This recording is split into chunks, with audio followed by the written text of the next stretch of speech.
Hello, everyone. I'm Sandra Bargman, and welcome to the Edge of Everyday, streaming on your favorite podcast platforms and at maximizeyou.life. Are you a change maker? Do you walk between worlds, between cultures, between systems? If you answered yes to any of these questions, the Edge of Everyday is the place for you.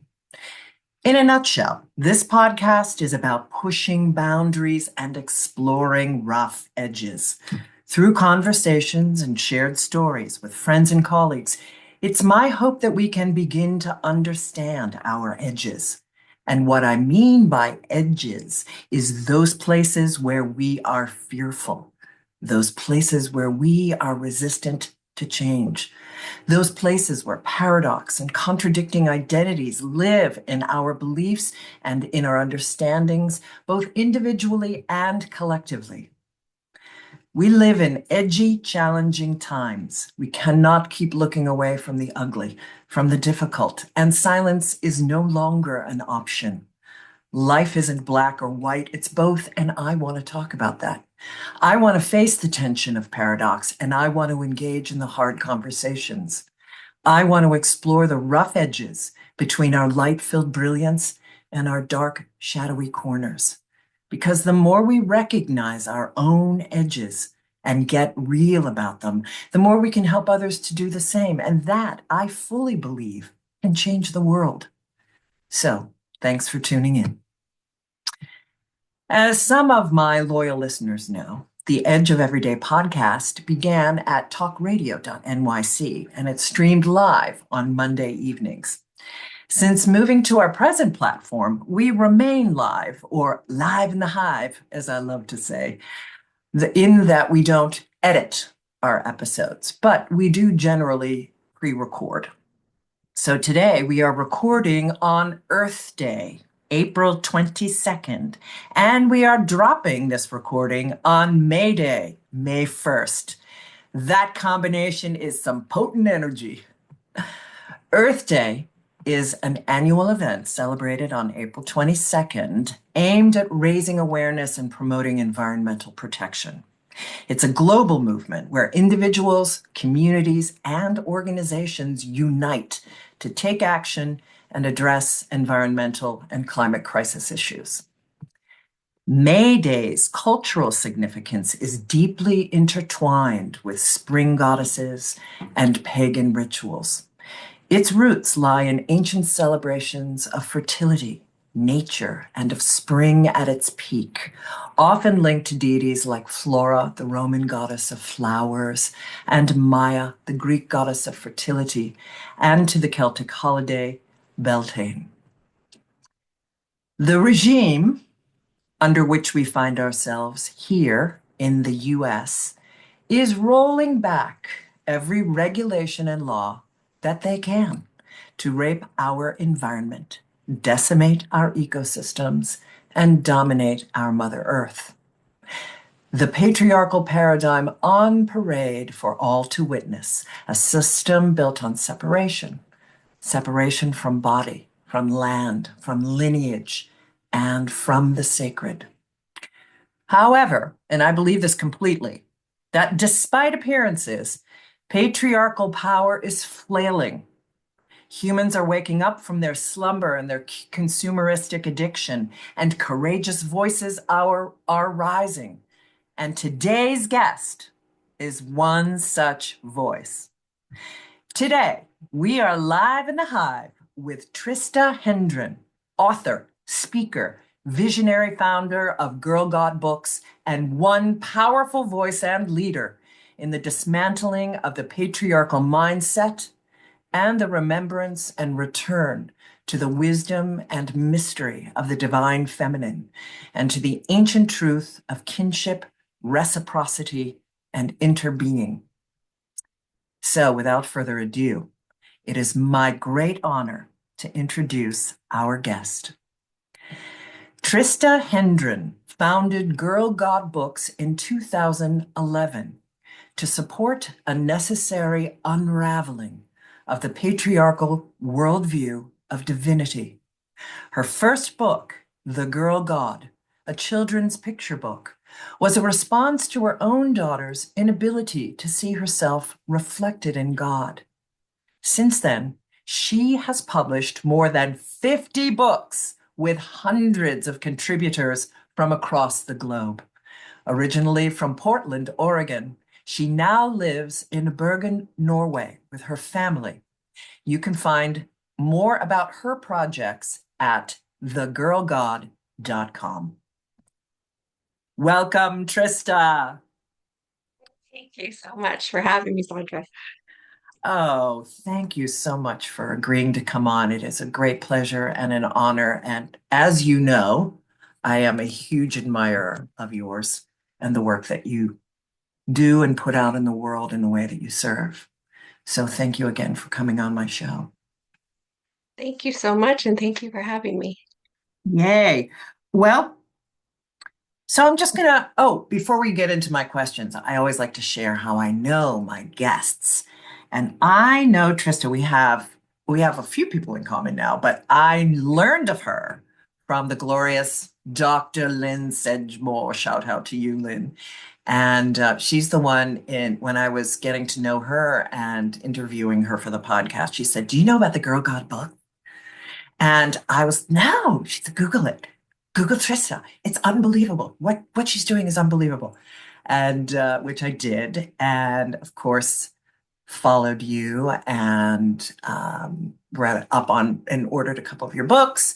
And then I briefly met you at the Goddess Crone Conference.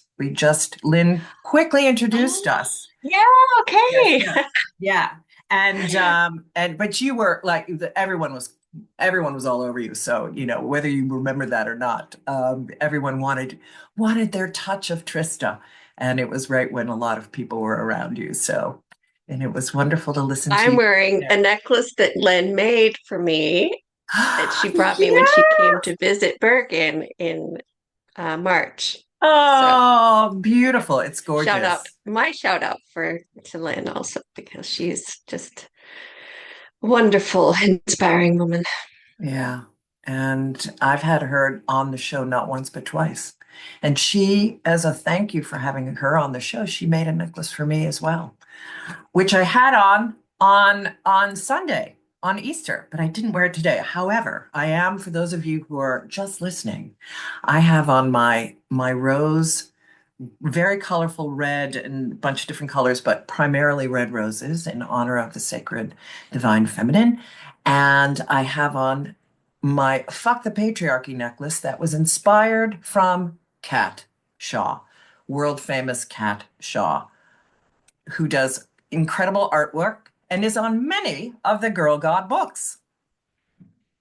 Yep, she's all over my house actually. I And that's love how it. I met Lynn. So yeah, it's funny how all of these webs of women work. Mm. Yeah, I feel very deeply grateful to have been brought into that community.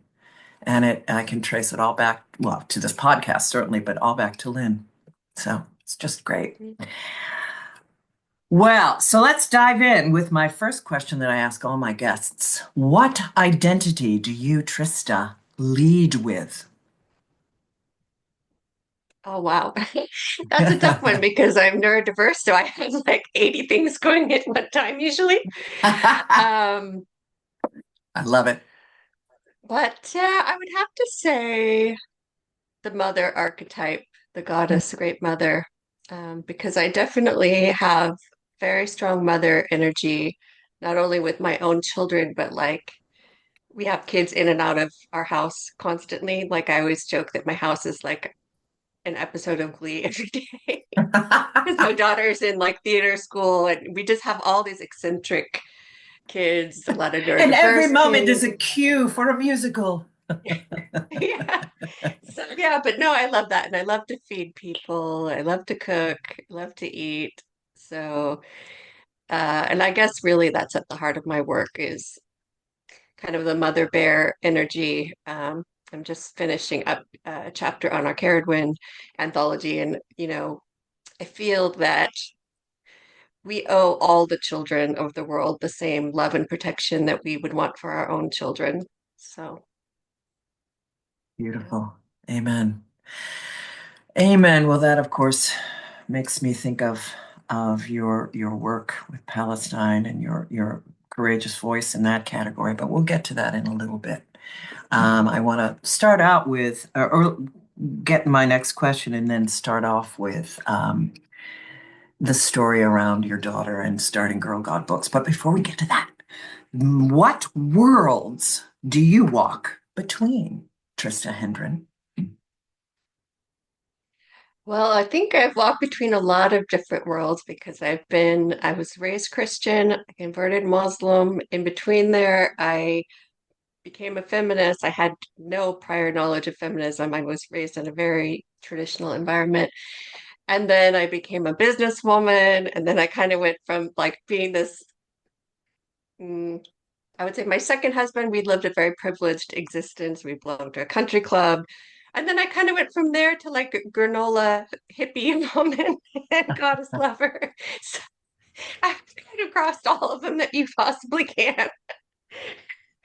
You're a revolving door between worlds. Oh, that's great. Interesting. I didn't realize that you had converted to Islam. Wow.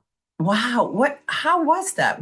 Tell me that story before we get into Girl Got Books. Tell me that story.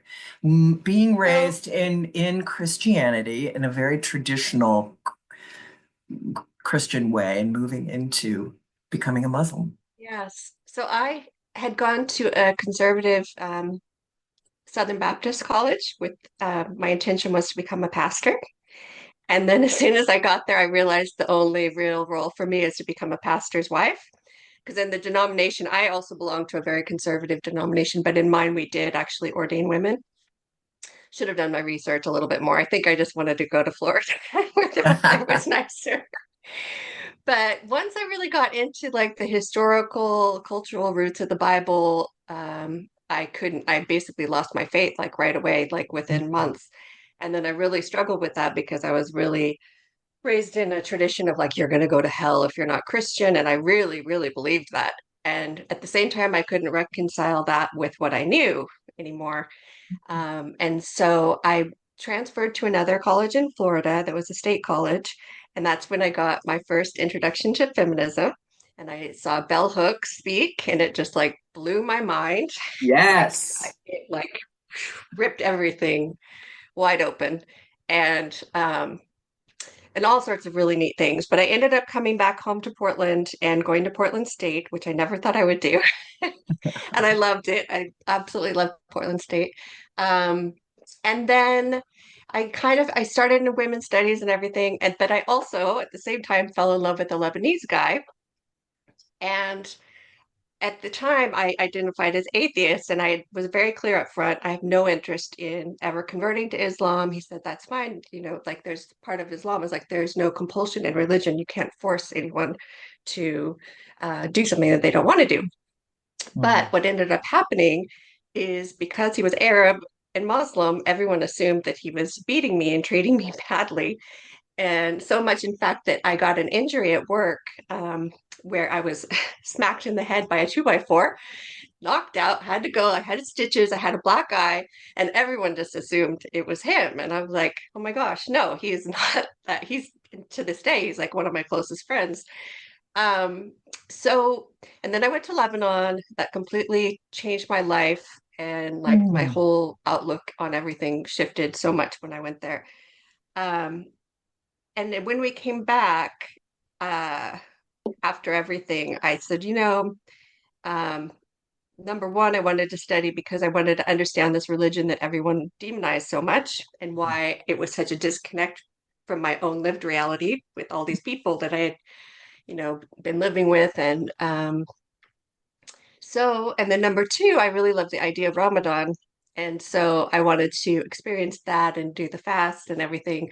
So I ended up doing converting. I did all the Quran classes. I memorized about, I don't know, maybe 12, 15 hadith, or not hadiths, what do I want to say, verses from the Quran.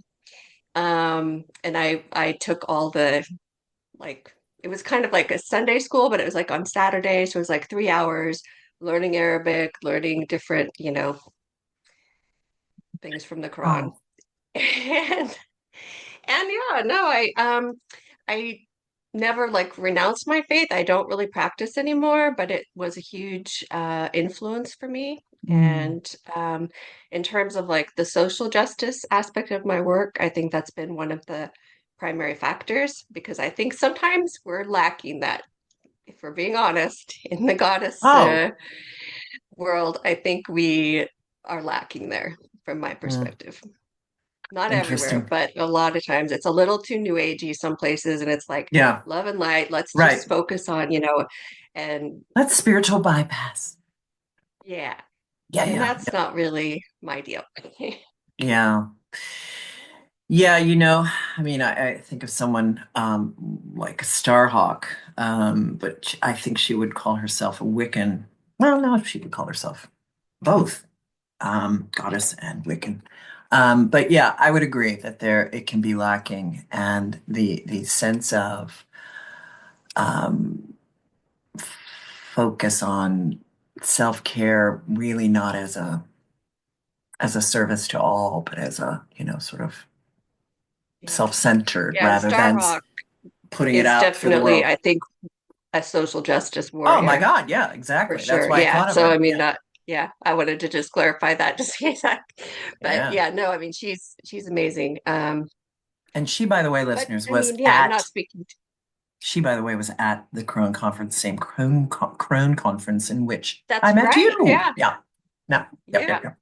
And I didn't speak to her there, but I did get to meet her. She came to Norway for an Echo conference Mm, out in the boonies some years ago. But I love it. yeah, she's very inspiring. I have a lot of her books here. Yeah, totally. Well, you said something, Lebanon. It changed. What changed you? What was the big discovery that made you going to Lebanon? You said going there was it just changed you. What was the biggest thing that changed you in Lebanon? Well, I think that was the first time I think I really like I'd read about the goddess, but that's the first time I really felt the goddess. Ooh, And interesting. um, yeah, that her presence is very strong. And I would say that's probably one of the reasons why we have so much turmoil in the Middle East, because it's the root of patriarchy. It's the root of the patriarchal religions, but it's also the root of the goddess, where they've suppressed her for so long. And you can really see that in a way that, when you're in America, um, at least the way that I grew up, I didn't see a lot of things firsthand like I did in Lebanon, where I would have, a fighter jet over my head, or, a boy was killed while I was there, and I went to a funeral and having like the women weeping and mourning. And um, yeah, I Mm, mean, it was just unlike anything I'd ever experienced in my life before. And especially being told, as a born again Christian, that Israel was, the chosen people of God live there, and, like believing, I think there's a lot of demonization of Arabs in all media, and I I would grew up agree. with that myself. Like, Mm, um, so yeah, it just really, it's like a switch went off in my brain, and I didn't ever see the world in the same way after I visited there, as there was like a very distinct before and after. mm. And so it was there that you really discovered the goddess. And I would say the first time I felt her. mm, mm, I think before that, she was sort of an abstract, in a book. right. But you had already Um, gone down that path, the goddess path, discovering it from a faith standpoint, from an expansive experience. Is that true? Is that a true statement? I'd say I was experimenting with Goddess. I was still a little bit like, am I going to go to hell? Because, That's I've powerful always been a stuff, I very, know. been a very avid reader. So, really, it was kind of a fluke that I just enrolled. They used to have those book clubs that you could get all these free books, and I also love to get a deal. And so and I kind of then went down this rabbit hole of like, oh wow, this looks, and I still have some of the books actually. I actually have, I'm looking at the first one was a Burleigh Mutant anthology. I think it's something The Great Goddess, but And it was the artwork. I think we talked about that before. I think that Mm, really hit me because we don't see anything depicting the divine feminine really in a Protestant church. right. You have some of that in the Catholic Church with Mary, but the way that I grew up with, I didn't, I didn't get it at all. Yeah. So, Oh, well, this is a great segue into Girl God books. And yeah, we had a pre-chat, as I do with all my guests, listeners, and we talked about the incredible artwork. And we mentioned Kat Shaw, who's on many of the Girl God books. The incredible expansive artwork that Trista chooses for the cover of each of these books. It's one of the things that I noticed first off was just how pleasurable that was and how inspiring that was. So tell us. I know that Girl God Books sprang out of your what you created for your daughter. Tell that story of how you came to write the Girl God and how it mushroomed and evolved into Girl God Books. yeah, so I had two young children. I was trying to raise them in an interfaith environment because Mm. my background was like literally I had a brochure of like every world religion and why it was wrong. And so, yeah, I literally remember this pamphlet. It had like all of them, even Catholicism was on there. And Wow. so I thought, and I was still very involved in my Muslim community.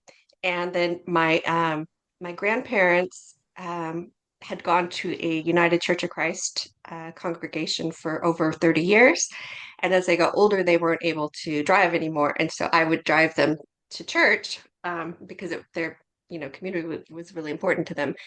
And I Mm. thought it would be good for the kids, and it's a liberal church, open to everybody. And so I did both, and both were really good communities, I will say, for my kids because I ended up being a single mom, and I felt really supported for the most part.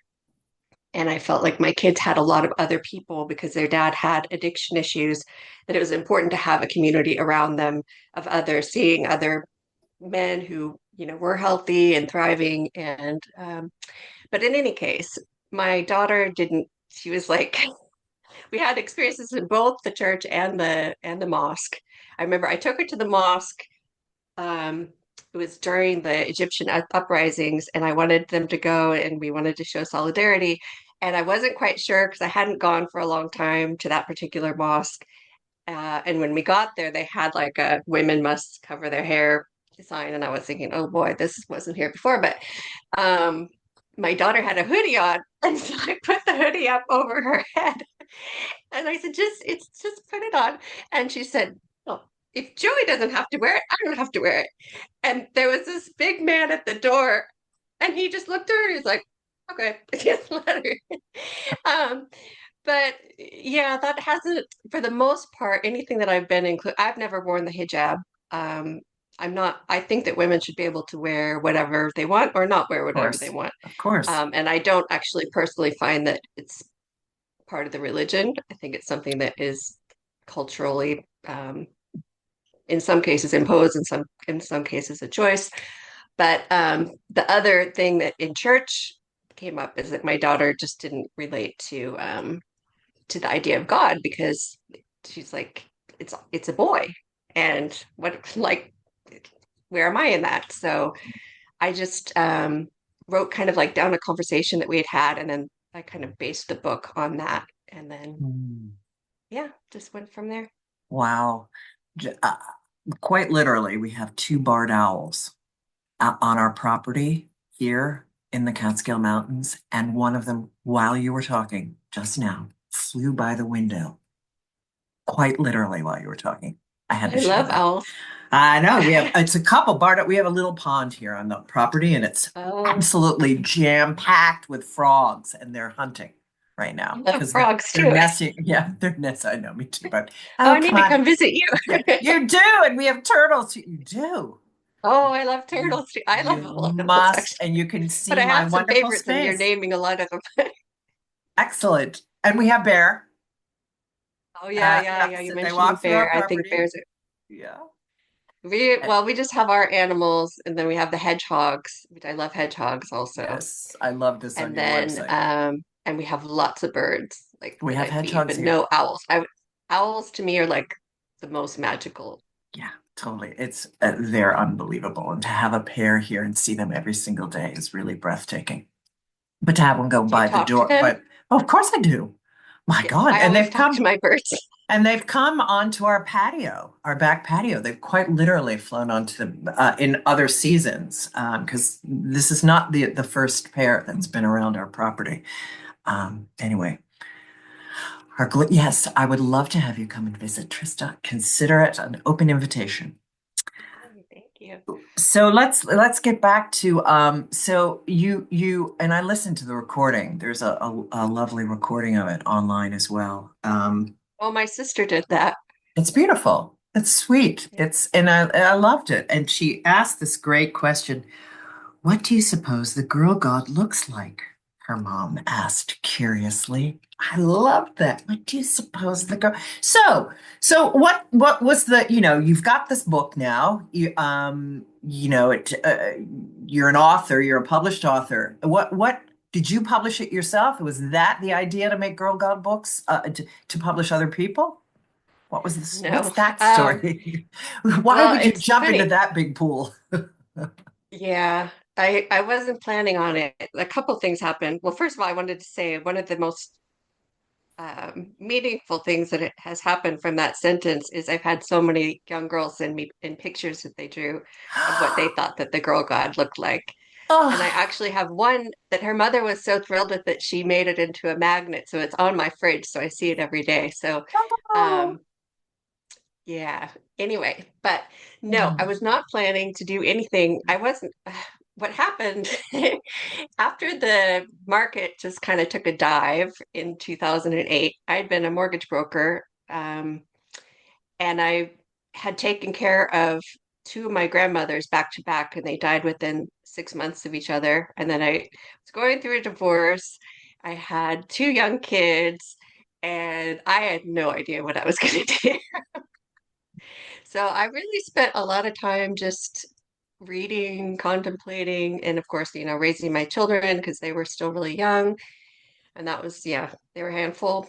Um, and when I just wrote out that book, I had written one book prior that I never really did anything with, actually about Lebanon.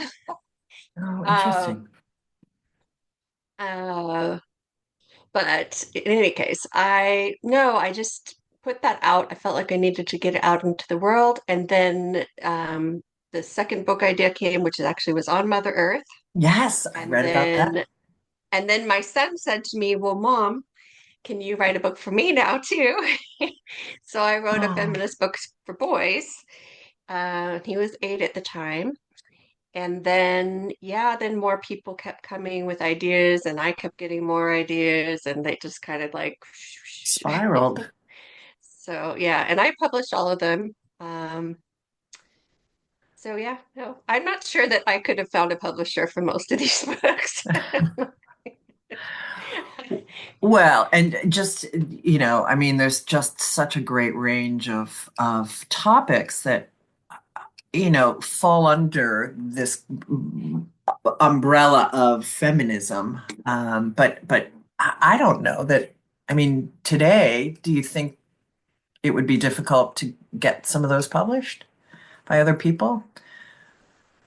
Not without making a lot of editorial compromises, because I've Wow. seen that with other people. Oh, okay.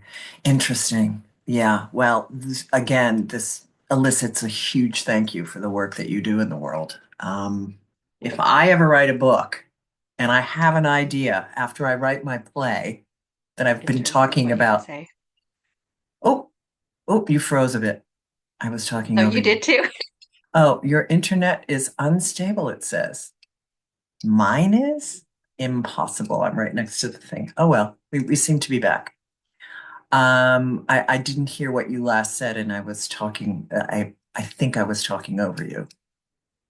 The Oh, la just that I think you're a bit more limited if you go with the traditional like big publisher, um, in terms of what they will and won't include in things. And for me, I didn't really want my words censored, and I didn't want other women to be censored. Yeah. Um, Particularly not on this. so I mean, that is the subject, being censored, women being put down.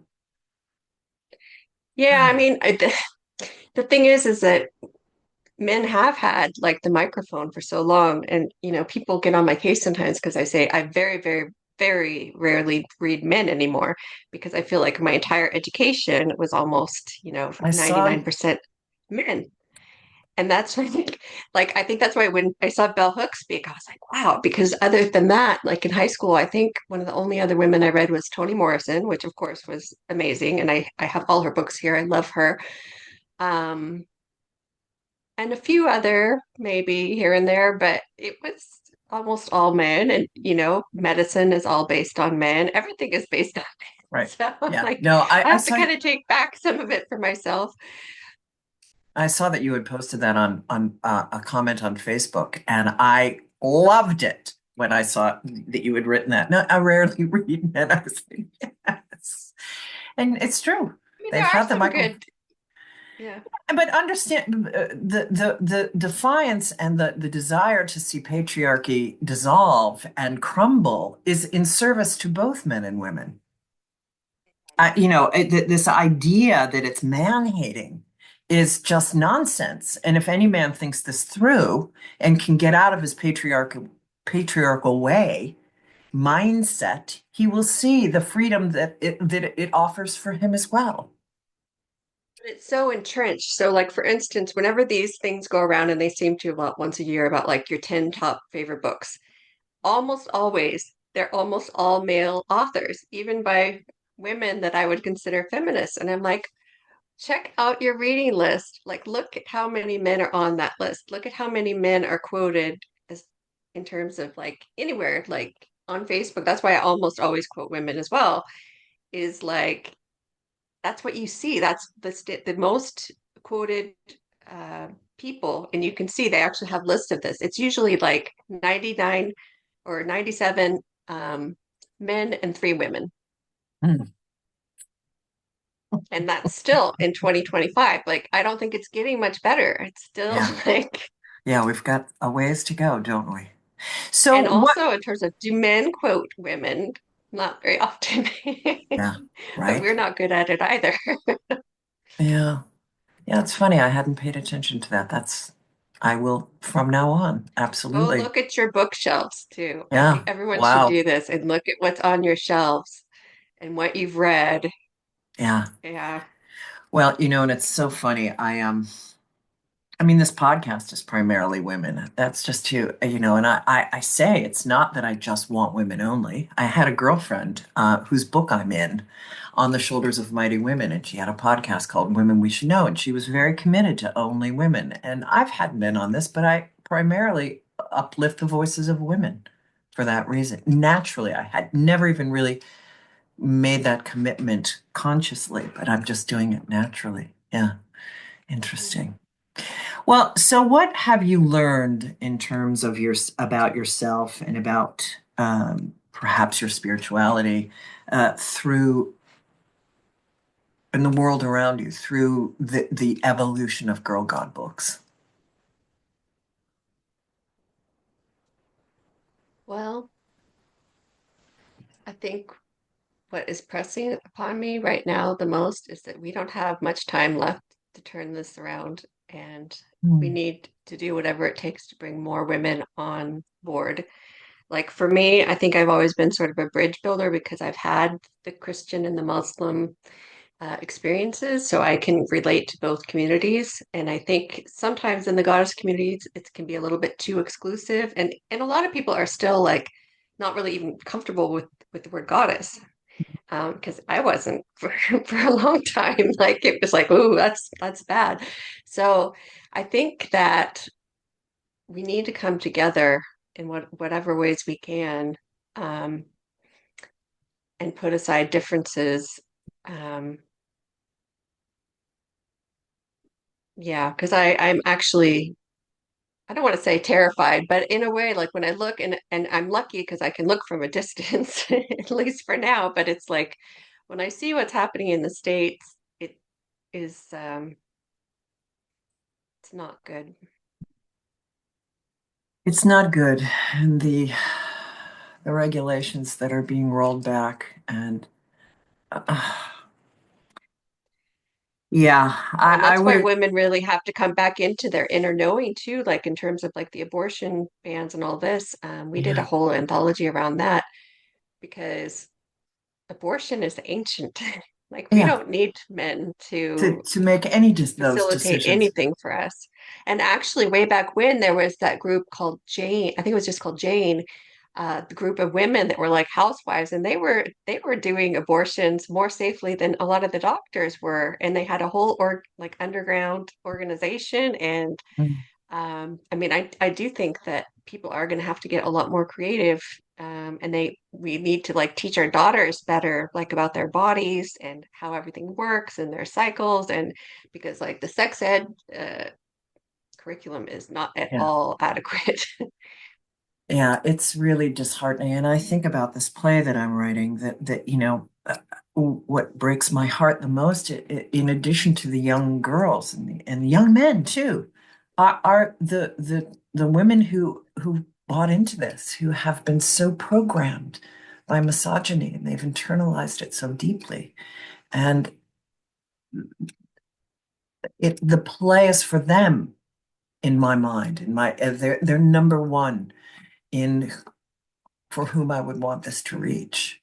This kind of knowing and this kind of awakening and remembrance of self.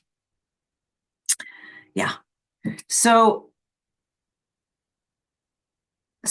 with the sense of having very little time left, where are you focusing your energies most these days? Well, right now I am focused on primarily the Middle East, or I Yeah. don't know, I don't really like that term, but for lack of a better word, for what people can easily access. I think that the creation of patriarchy, for the most part, took place there, um, by our patriarchs, and that if we can come back to those earlier goddesses, then we can bring peace to that area. Um, I don't think the world should be like this. I mean, part Mm. of it is, of course, capitalism and people making money Yeah. on war and genocide. Um, Yeah. Making money on the occupation, on the genocide. It's unbelievable. And you in Norway, you posted you sent out a wonderful, a woman who that is, I don't know if the she's the leader grandmothers of against this. genocide. Yeah, that I don't know if she's the Yeah. leader of it, but but certainly a member of it, and how they tell us about the grandmothers of genocide against genocide. So I only just found out about them yesterday, and my friend Elizabeth Sletness, who have her painting behind me, and she partnered with me on the first three books. She had posted it yesterday, and but it was only in Norwegian, and so I didn't share it yesterday because most people don't speak Norwegian. So I was really happy that they In put it English out in version. English, which I think is really, really smart. And it's just a group of grandmothers in Norway putting demands. They have four demands on the Norwegian government and press. And really, they want it to be a worldwide effort. And I think what I really like what they did because it's just very simple. Maybe you can put a Mm, link to the video I in on totally this will. one. It'll be in the show But notes. basically, to pressure the prime minister, the minister of finance, because what they're doing right now, in terms of allowing this Norwegian money, the funds, to go into weapons that are being used Hmm. in this genocide, Yeah. they could be. I mean, they are filing a petition with the police to have them held accountable, and also for the press. I'm going to try to paraphrase this, but for the press to be held accountable to not just be a propaganda machine for Israel. Yeah. Yeah. Like here in the States. Yeah, and you in our pre-chat, I want to say this out loud. My complete and utter sadness and despair over the relationships that I don't pretend to know the history of the Middle East. I don't pretend to know the long relationships in that area and the destructive relationships. And I have certainly not teased that apart fully. But the comment that I always get back to, and what breaks my heart in my own relationships, is that I have had my Jewish friends demand that I stand with Israel. That somehow, if I am against the genocide of Palestinians in Gaza, and that I am therefore anti-Semitic. And that's heartbreaking for me. That no, I don't want to stand with Israel. I do not want to stand with Netanyahu. And I do not stand for this war. I want a ceasefire. I don't want genocide. And I believe, again, that we can hold both as truth. That I'm not, I understand the epigenetics and the fear of the Holocaust and the atrocities. I understand that, but that doesn't. I cannot stand with Israel as on this matter. Just simply cannot. Well, I think many, many Jewish people have that same thought and feeling, Oh, absolutely. And I do have and this Jewish is friends who not good do. for people in Israel either. What's Of happening is course. it's going to harm them, will harm their children. It's harming the environment. Very, Yeah. very little is said about what's happening, and since it is Earth Day, you know, Yeah. this environmental destruction is I don't know how we're going to overcome it, to be I honest. know. Like, We can't even and fathom the it's right consequences. there. They're living in that same area. So every time they send a bomb over, they're poisoning their own children. Yeah. So um, it's also for care of the people in Israel, for the Jewish people, for Indeed. everybody, that this is just not a The good way answer. forward. Yeah, and I think again, and you spoke about the immediacy when you're in the area. I don't think that many people in the United States who they can't quite, because they're not there, they can't plug into that knowing that Hmm. it will benefit both people. Yeah. They just, it's a return to the Holocaust and a return to anti-Semitism, and which I get. I mean, I can relate to that, but the story is far more vast. Anyway, so what's on your leading edge in terms of how you're very vocal in on your social media and in your fantastic newsletters. So everyone listening in, you should go and join that community, Girl God Books, on social media and sign up to receive this fantastic newsletter. Um, what's on your leading edge of how that you can perceive using this time, this very limited time moving forward? To me, I try to like focus on who I think is doing things that are like accessible to most people. So I think right now where I'm going to go with it is the Grandmothers Against Genocide after seeing that. Um, I also follow the Mothers Against Genocide in Ireland. I Mm, think we need to come together and form communities of women all over the world, though. And local communities are also really important. I know a lot of people right now are talking about kind of accelerating on the protests, taking it a different way, um, just trying to figure out what is going to work because we work, have been marching for 18 months. We've been right? protesting, we've been boycotting, been posting, we're doing all, lots of different things. Um, but nothing has stopped anything yet. And so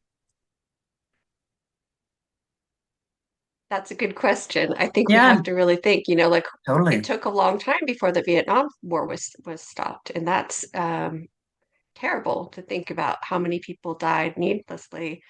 I think that leaders need to be held accountable. I don't think that there should be, I think people should be shamed for making money off of a genocide. I don't see how this can be a thing. I don't see how you can be an elected politician and profit. How can you trust somebody who would take money off the murder of children? Like, is that who we want leading us? Apparently so here No. in the United States. Yeah, well, I mean, most of the world, Yeah, and I mean, just it's unbelievable. not just the Western world. The Arab world also has failed the Yeah. Palestinians. So Yeah. Well, it's a question I contemplate all the time, and I've marched. I'm joining all the marches, but and did it in the first regime, you know. Uh, I yeah. I mean, what's it going to take? How are we going to help people to wake up? How are we going to, I ask it all the time, and I listen. I've done climate change shows, appealing to emotions. How do you get people to connect with hope and therefore activism and taking action? I mean, if you don't have hope, you're not going to take action. So what is that pathway? And and I your think, books are great in that category. Absolutely. I mean, is it a book on the grandmothers against well, genocide? I wish that people would read more. They don't, unfortunately. But I think that we need like a collective vision because so many people, they're just kind of just on the rat wheel all the time. They don't have time to think. They're so stressed, and so many people are so that I talk to, like in the States especially, I really Mm, notice a difference in the energy talking to someone who's living in the United States as opposed to someone who's living outside of the United States. Um, fascinating. Even I could talk to my sister-in-laws in Lebanon, and they're more calm than people who are living in the United States. And they're not Wow. having this. I mean, Lebanon also last year has been through a lot. Um, so yeah, I think that people need to also revolt by taking time for themselves, like making it a priority every day because you need to be strong in your body and clear in your mind. If you're not and you're just all the time, we're never going to get anywhere because that's what they want us to be. They And want that's us to live in patriarchy. chaos. Okay, And and there's and a quote about productivity. that, like chaos has been created, and it is. The patriarchy is enforced chaos that they just kind of like made us live in this crazy house. But we're the only ones who can control that narrative. Like for me, I really felt even for 30 years after I went to Lebanon, I was certain I had to leave the United States. And I've lived here now for 10 years. That was the best decision I ever made. I'm so grateful that my kids can live here. Um, for some people, it might just be having like a spare room in your house where you can just unwind and, but you've got to have that space because otherwise we're all Yeah, just going to be in this imposed hellhole. yeah. The addiction to productivity is so patriarchal, and we certainly in the United States are huge proponents of addiction to productivity, patriarchal productivity. Those are great words and ones that yeah, the level of self-care that's necessary.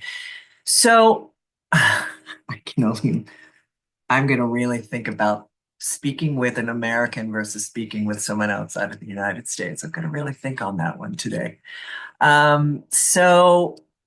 So you're loving live.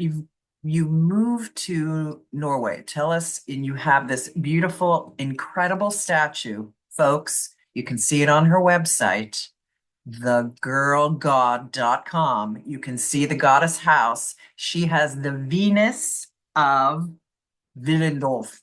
on her property that her husband and she completely built. Or did he build it? He Tell built us that he story. built her.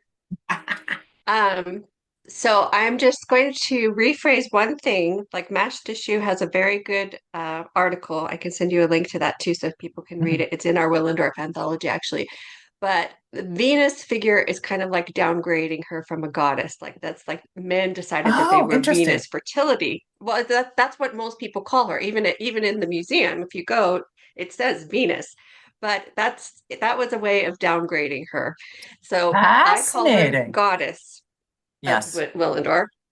And my best friend lives in Vienna, and we went and saw the original with my daughter when, let's see, Uh, 7 or 8 years ago. I don't remember. She was pretty little then. And we did several books on her. And I don't remember exactly. We just started talking about it one night, like we just need this huge goddess in our garden. And so my husband, he's very good. He can build anything. And also he's a total environmentalist. So he loves to upcycle everything. He hardly ever throws anything away. So we have a over 6 foot, 2 ton statue in the yard. It is 8,000 times bigger than the original. He took it out on a computer program with the exact dimensions, and then she ended up being a little bit bigger. So so we filled her head with like early copies of Girl God books.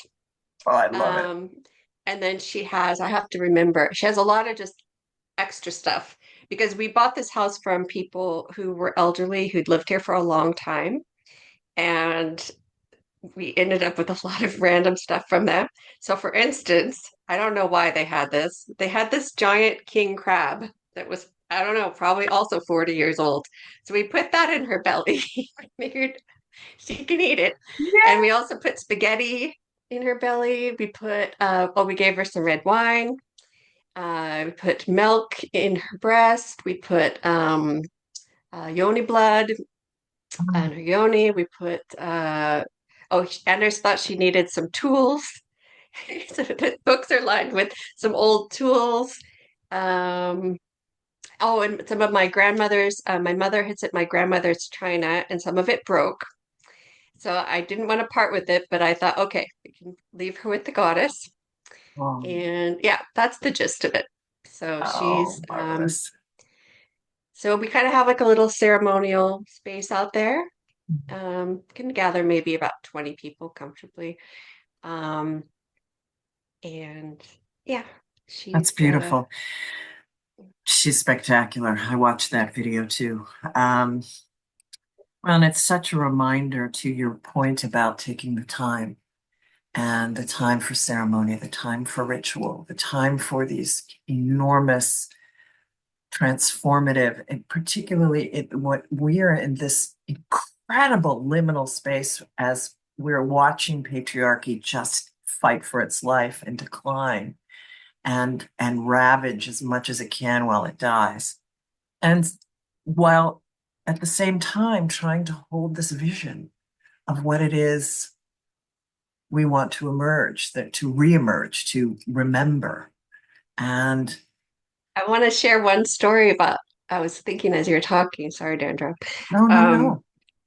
but I think in terms of restoring the goddess, watching my husband recreate the statue was so healing and so Mm, beautiful of the divine masculine bringing back the goddess and yes. shaping. Because, like, for instance, her breasts are 30 kilos each, and the concrete was running. We had to like he's having to like kind of there's videos on Facebook of that too. But he spent days on the on and also on her yoni. He spent like a full day on her yoni, just crafting it just perfectly, just so. And it's like, men used to worship the yoni, and the menstrual blood was sacred. And Mm, we've completely turned that upside down and made it into this, shameful. dirty Mm, thing. And it is beautiful, and that men that honor that are also ushering back this feminine mm, divine. indeed, indeed. And I am oh so lucky to call my partner the same, someone that is ushering back the divine feminine as well. Not surprising. I can't imagine being with someone who would want to tear it down, but that would get me into my ferocious compassion discussion, which will be another episode. Um, but I'm looking at time here and wanting to come to a conclusion. We can find you at